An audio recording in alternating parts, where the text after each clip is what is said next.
Hey everyone, and welcome to another deep dive. Today we're diving into a really interesting topic, and one I think a lot of us can relate to, building those healthy habits that actually last, especially when it comes to weight loss. Absolutely. And it looks like we're focusing on how to make those mornings really count, right? You got it. It seems like a lot of people are curious about maximizing their mornings for sustainable weight loss. And, one thing that popped up over and over again in the research is so simple, I almost didn't believe it could make that much of a difference. Let me guess. Drinking water first thing in the morning. You nailed it. But why is that first glass of water so magical? I mean, we all know staying hydrated is important, but what's the big deal about the timing? Well, think about it this way. When you drink water in the morning before you've eaten anything, it's like giving your metabolism a jump start. Okay, so walk me through it. How does that actually work? Your metabolism is basically your body's engine, right? And just like your car needs fuel to run, your metabolism needs, well, you guessed it, hydration. Right, makes sense. So that first glass of water is like giving your engine a little boost, helping it fire up more efficiently throughout the day. There's even some science to back this up. I love when there's science. Tell me more. Studies have shown that drinking around 16 ounces of water on an empty stomach can actually increase your metabolic rate, like the speed of your engine, by up to 30% for about an hour. Wow, 30%. That's significant, even if it's just for a little while. Right. And it's partly due to something called thermogenesis, which basically means your body expends energy to heat that water up to your internal temperature. So it's like a mini workout for your metabolism. I can get on board with that. Exactly. Plus, think about how you feel when you're dehydrated. You're probably more sluggish, Oh, right? definitely. It's like my brain is in a fog. Exactly. So starting your day hydrated helps you feel more energized and alert, which can make it easier to make healthier choices throughout the day. That makes a lot of sense. And if plain water sounds, well, a little too plain, one of the articles we came across had a great suggestion. Try adding a squeeze of lemon or some fresh mint to make it more appealing. I love that. It's such a simple way to make it feel a little more luxurious. Okay, so we've tackled hydration, but what about those mid-morning cravings? That's always been my weakness. When you're just starting to feel those hunger pangs creeping in and you're about 2 seconds away from raiding the vending machine. Ugh, tell me about it. And this is where another superstar of healthy habits comes in. Protein. Protein. I feel like I'm always hearing about how important protein is, but I'm curious, what's so special about protein at breakfast? And how does it tie into keeping those cravings at bay? I'm so glad you asked. While getting enough protein throughout the day is essential, research suggests that front-loading some of that protein at breakfast can be a game changer for weight management. It's all about setting yourself up for success from the get-go. Okay, spill the tea. Why is breakfast the MVP when it comes to protein? Well, there are a few key reasons why prioritizing protein at breakfast can be so beneficial for weight management. First off, protein takes longer to digest than carbs, which means it helps you feel fuller for longer and prevents those dreaded blood sugar spikes and crashes that can leave you reaching for a sugary snack by mid-morning. Oh, tell me about those sugar crashes. By 10 a.m., I'm sometimes ready to eat anything in sight. Exactly. And that's exactly what we're trying to avoid. And here's the exciting part. Studies have shown that a protein-rich breakfast can actually increase your metabolism throughout the day, helping you burn more calories even when you're not actively working out. Wait, seriously? So eating more protein in the morning can make my metabolism work faster even when I'm just sitting at my desk? You got it. It's like giving your metabolism a little nudge to stay in high gear.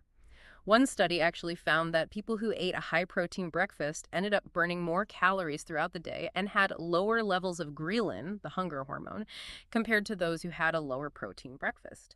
Okay, now that's impressive. It's like a double whammy against those mid-morning munchies. It really is. And there's even more.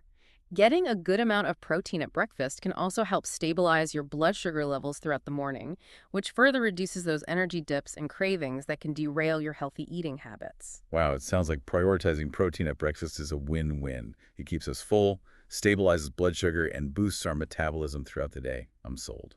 But before we dive into some delicious protein-packed breakfast ideas, I'm curious about the role of exercise in all of this. A bunch of the research you sent mentioned the benefits of a morning workout. Is there really an optimal time to exercise for weight loss? That's the million-dollar question, isn't it? And the truth is, the best time to exercise can vary from person to person. Everyone's different. We all have different schedules and preferences, and even how our bodies respond to exercise can vary. But there's definitely some interesting research about the potential benefits of getting your sweat on in the morning, especially when it comes to weight management. Okay, so what's the deal with morning workouts? Do I need to become one of those people who's up at the crack of dawn doing burpees before I've even had my coffee? Not at all. It's not really about the intensity of the workout, but more about the timing. Some studies suggest that when we exercise in a fasted state, like first thing in the morning before we've had breakfast, it might actually lead to greater fat burning during that workout. Oh, interesting. So if our body hasn't gotten any fuel from food yet, it's more likely to tap into those fat reserves for energy. Exactly. When you wake up in the morning, your body's been fasting all night, right? So your glycogen stores, that's your body's quick energy source, tend to be a little lower. And Hmm. this might mean your body is more primed to use fat as fuel. That makes sense. It's like our bodies are saying, okay, time to burn some of those reserves. But is there actual research to back this up, or is this more of a theory? Well, the research is still ongoing, and more studies are needed to really confirm these findings and understand the long-term impact. Plus, it's important to remember that everyone's different. Some people might find that they actually have more energy for a morning workout after they've had a little something to eat, even if it's just a light snack. Right. It's all about finding what works best for you. I know I'm definitely more of a coffee than workout kind of person. Yeah. But even if we're not exercising in a fasted state, there are still so many benefits to getting our bodies moving in the morning, right? I know I always feel amazing after a good workout, even if it's just a quick yoga session or a walk around the neighborhood. Absolutely. It's incredible how much of a difference even a little bit of movement can make for both our physical and mental health. And the mood boosting power of exercise is undeniable. Those endorphins are like our own personal cheer squad. So true. And when we feel good, we're more likely to make healthier choices throughout the day. It's like a positive feedback loop. I love a positive feedback loop. And the best part is, it doesn't really matter what kind of exercise you're doing. Whether you prefer a gentle yoga flow, a brisk walk in the fresh air, or you're ready to tackle a high intensity interval training session, moving your body in the morning can be a powerful way to jumpstart your metabolism, boost your mood, and just set yourself up for a successful day. And you know what I love? You don't need a gym membership or any fancy equipment to get a great workout in the morning.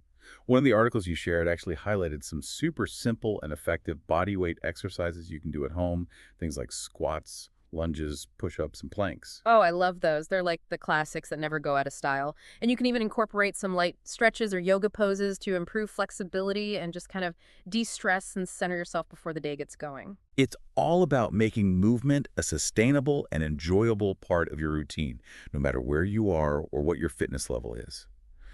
Okay, so we've covered hydration, a protein-packed breakfast, and getting our bodies moving. What else can we do in the morning to set ourselves up for weight loss success? What's next in the stack of research? Well, this next one might seem surprisingly simple, but it's something that came up a lot in the research. Let me guess. Planning. You got it. It seems like planning is the not-so-secret weapon in the battle against, well, everything, our schedules, our to-do lists, and yes, even our weight loss goals. It's true. When you think about it, it makes sense, right?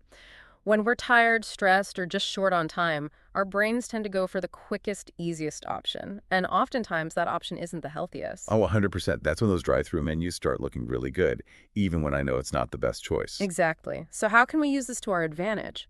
One of the simplest but most effective strategies is to actually spend a few minutes each morning planning out meals and snacks for the day. Okay, but I have to admit, sometimes the thought of meal planning just feels overwhelming. Like, do I need to create a spreadsheet? Am I suddenly a gourmet chef? Not at all. It doesn't have to be complicated. Even just jotting down some ideas in a notebook or using a meal planning app, there are so many great ones out there, can make a huge difference. So it's more about having a general roadmap for the day rather than sticking to a rigid schedule. Exactly. Because when you have a plan, you're less likely to make those impulsive, less healthy choices when hunger strikes. That makes sense. It's like having a game plan for those moments when your stomach is calling the shots and your brain is nowhere to be found. Precisely. And some of the articles you shared even talked about the power of prepping some food in advance. Have you ever tried that? Oh, absolutely. Meal prepping on a Sunday evening is one of my favorite ways to start the week off strong. I love that. And again, it doesn't have to be anything fancy. Washing and chopping some veggies, hard-boiling some eggs, portioning out some nuts or yogurt into individual containers, it can save you so much time and stress during the week. Totally. And it makes those healthy choices so much easier when you're short on time. Okay, before we wrap up this awesome deep dive on creating the ultimate morning routine for weight loss, there's one more element I want to touch on that I think is really interesting. Okay, I'm intrigued. What is it? Mindfulness. Mindfulness. Yeah, I know it might seem a little out of left field, but a lot of the research we came across highlighted the connection between mindfulness and weight loss. You know, when you first said mindfulness, I'll be honest, I was a little surprised, but the more I think about it, the more it makes sense. The mind-body connection is powerful, and stress plays a much bigger role in our weight than we often realize. Right. And we're not just talking about stress making us want to reach for a bag of chips for comfort, although I know that's definitely a real thing. Oh, absolutely. Stress eating is a very real thing, Okay. but it goes even deeper than that. You see, when we're stressed, our bodies release a hormone called cortisol. It's often called the stress hormone. And cortisol has this annoying tendency to encourage our bodies to store fat, especially around our midsection. It's like stress's parting gift. Oh, that's the last thing I need. Right. So not only can stress lead to less healthy food cravings, but it can also make it harder for our bodies to let go of that extra weight. But that's where mindfulness comes in. Okay, so how does mindfulness fit into all of this? Well, it's not about becoming a meditation guru overnight. It's about incorporating small, manageable practices into your routine that help to calm your nervous system, reduce those cortisol levels, and just foster a sense of inner peace and awareness. So what does that look like in practice? What are some simple mindfulness techniques we can try? It can be as simple as taking a few minutes each morning for mindful breathing or meditation. Just imagine this. You wake up, you have your water, maybe you do some light stretches or exercise. And then you take just 5 minutes to focus on your breath. Observe your thoughts and feelings without judgment. That simple act can really set the tone for a calmer, more centered day. I love that. It's about creating a little pocket of peace in the midst of the storm. Exactly. Okay, so for our listeners who are ready to create their ultimate morning routine for weight loss, we're talking about hydration, protein-packed breakfast, moving our bodies, planning ahead, and incorporating a touch of mindfulness. What a powerful combination. It's a holistic approach to healthy living that nourishes the mind, body, and soul. It's not just about the number on the scale. It's about feeling our best. Couldn't have said it better myself. And remember, it's a journey, not a race. Be kind to yourself, listen to your body, and celebrate the small victories along the way. I love that. It's all about progress, not perfection. Well, it's time to turn knowledge into action. Thanks for diving in with us. And until next time, keep exploring, keep asking questions.